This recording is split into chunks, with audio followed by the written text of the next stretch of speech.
ബഹുമാനമുള്ള മുഅ്മിനുകളെ, അയാൾ മരിച്ചു. ആര്? കഴിഞ്ഞ ദിവസം നമ്മൾ പറഞ്ഞില്ല ഒരാളെ പറ്റി. അയാൾ മരിച്ചപ്പോൾ അയാൾക്ക് ഒരുപാട് നോമ്പ് ഖളാ ഉണ്ട്. അങ്ങനെ അന്തല്ലാതങ്ങനെ നടക്കുകയാണ്. നോമ്പ് നോക്കണമെന്നൊന്നും ചിന്തല്ല. നോമ്പ് മാസത്തിൽ പട്ടാപ്പകലിൽ ഇങ്ങനെ തിന്നും കുടിച്ചും ഇങ്ങനെ നടക്കുക. അങ്ങനെ തീരെ ബോധമില്ലാത്ത ചില മനുഷ്യന്മാരുണ്ടാവും. എന്തിനേറെ പറയുന്നു, നമ്മുടെ മതത്തിൽ ഇംസാക്ക് എന്ന് പറയുന്ന സംഗതി ഉണ്ട്. ഇംസാക്ക് അതാരാ? നോമ്പ് കാലത്ത് റമദാനിൻ്റെ പട്ടാപ്പകലിൽ നോമ്പ് വെക്കാൻ പറ്റാത്തൊരവസ്ഥ ഉണ്ടായി. ഉദാഹരണം പറഞ്ഞ പെണ്ണിന് ഹൈളുണ്ടായി. നമ്മളെന്ത് ചെയ്യണോ? നോമ്പുകാരെ പോലെ പിടിച്ചിക്കണം. തിന്നാനും പാടില്ല, കുടിച്ചാനും പാടില്ല. നോമ്പ് നോറ്റ പോലെ വൈകുന്നേരം വരെ ആ പെണ്ണ്, ഹൈലുള്ള പെണ്ണ്, നോമ്പിൽക്ക് ഹറാമാണ്. ആ പെണ്ണ് തിന്നാനും പാടില്ല, കുടിച്ചാനും പാടില്ല. നോമ്പ് തുറക്കണ സമയം വരെ നോമ്പുകാരെ പോലെ നിൽക്കണമെന്നാ ഇസ്ലാം പറയുന്നത്. അതിൻ്റെ പേരാണ് ഇംസാക്ക്. ഇനി ഒരാൾ മരിച്ചു, അയാൾക്ക് നോമ്പ് കുറേ ഖളാ ഉണ്ടാകട്ടെ. നമ്മളെ ഉപ്പാനൊക്കെ ഓർത്താൽ മതി, നമ്മളെ ഉമ്മാനെയും കൂട്ടത്തിൽ ഓർക്കുക. അവരൊക്കെ ഖബറിലാണ് കിടക്കുന്നത്. ഖളാ വീട്ടുന്നതിന് മുമ്പ് മരിച്ചു. എന്നാൽ അസീമ, അവർ കുറ്റക്കാരനാണ്. നോമ്പ് നോക്കൽ ഖളാ ഉണ്ട്, ഖളാ വീട്ടാനുണ്ട്. കഴിഞ്ഞൊല്ലത്തെ നോമ്പ് നോക്കാതെ പോയതാ. ഇക്കൊല്ലത്തെ നോമ്പ് ഇതാ വരാനായി. ഇപ്പം ഷഅബാനാ. ഇനി 27 ദിവസം കൂടി കഴിഞ്ഞാൽ നോമ്പാണ്.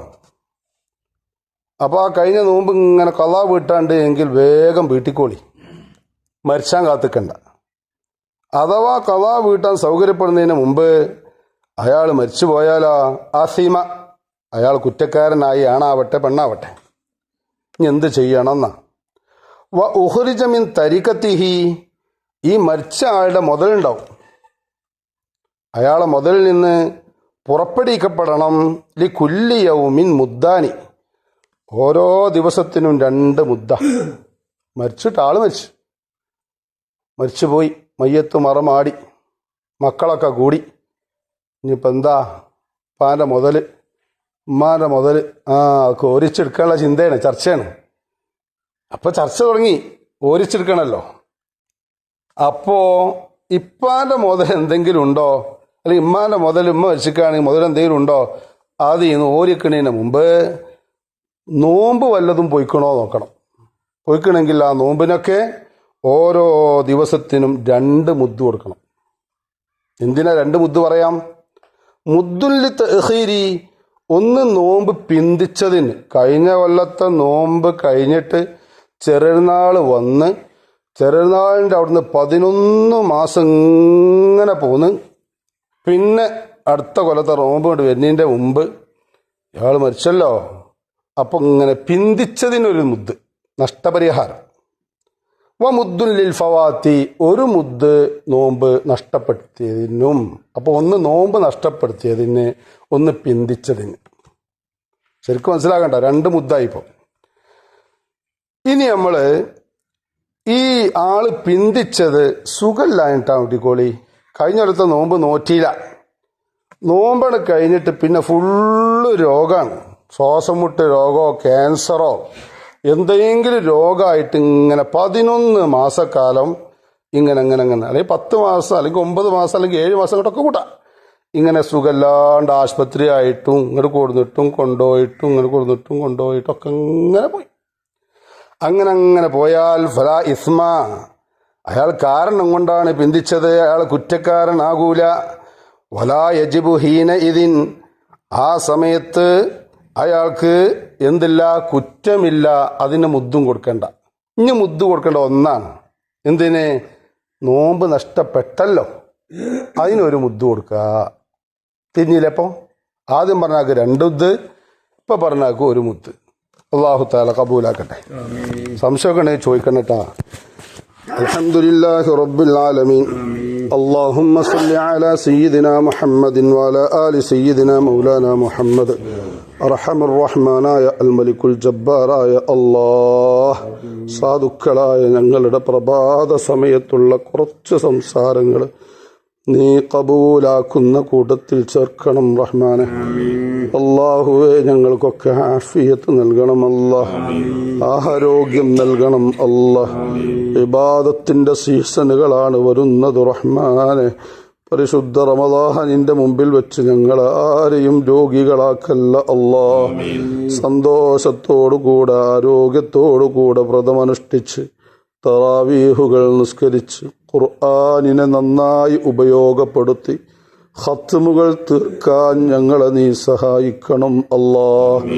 അല്ലാഹുവേ, ഞങ്ങളോട് ദുആ കൊണ്ട് വസിയത്ത് ചെയ്ത പലരുമുണ്ട്. അവരുടെയൊക്കെ ആവശ്യങ്ങൾ നീ വീട്ടിക്കൊടുക്കണം അല്ലാഹ്. അല്ലാഹുവേ, ഞങ്ങളുടെ വീട്ടിലുള്ള രോഗിണികള് എല്ലാവർക്കും നീ ആജിലായ ശിഫ നൽകണം അല്ലാഹ്. റബ്ബേ, കഷ്ടപ്പാട്, ഞെരുക്കങ്ങള്, ദാരിദ്ര്യങ്ങള്, മുസീബത്തുകള്, ആഫത്തുകള്, എടങ്ങേറുകൾ എല്ലാത്തിൽ നിന്നും മോചനം നൽകണം റഹ്മാനെ. അല്ലാഹുവേ, ഞങ്ങളെ പള്ളിയുടെ നിർമ്മാണം തുടക്കം മുതൽ ഈ നിമിഷം വരെ സഹായിച്ചവർക്കുടെ സഹായങ്ങളൊക്കെയും യഥാർത്ഥത്തിൽ നീ കബൂലാക്കിയ കൂട്ടത്തിൽ ചേർക്കണം റഹ്മാനെ. അല്ലാഹുവേ, അതിന്റെ ഉദ്ഘാടനം അടുത്തിരിക്കുകയാണ്. അതിലേക്കും ഞങ്ങളെ എത്തിക്കണം അല്ലാഹ്. ബഹുമാനപ്പെട്ട ഹാഫിൽ മസ്ഊദ് സഖാഫിയുടെ ആണ്ടിന്റെ ദിനം വരികയാണ്. സകല സ്ഥലത്തും മൂപ്പര പേരുകൾ പറയുന്നു, അദ്ദേഹത്തിനു വേണ്ടി ദുആ ചെയ്യുന്നു. ആ ചെറുപ്പക്കാരനായ പണ്ഡിതന്റെ ദറജ നീ ഉയർത്തണം അല്ലാഹ്. അവരുടെ ജീവിതം ഞങ്ങൾക്കൊരു പാഠമാക്കി തരണം റഹ്മാനെ. اللهم صل على سيدنا محمد وعلى آل سيدنا ومولانا محمد. ربنا تقبل منا إنك أنت السميع العليم وتب علينا إنك أنت التواب الرحيم. آمين برحمتك يا أرحم الراحمين. بفضل صلى الله على محمد صلى الله عليه وسلم. صلى الله على محمد صلى الله عليه وسلم. اللهم صل على محمد يا رب صل عليه وسلم. صل على جميع الأنبياء والمرسلين والحمد لله رب العالمين. السلام عليكم ورحمة الله.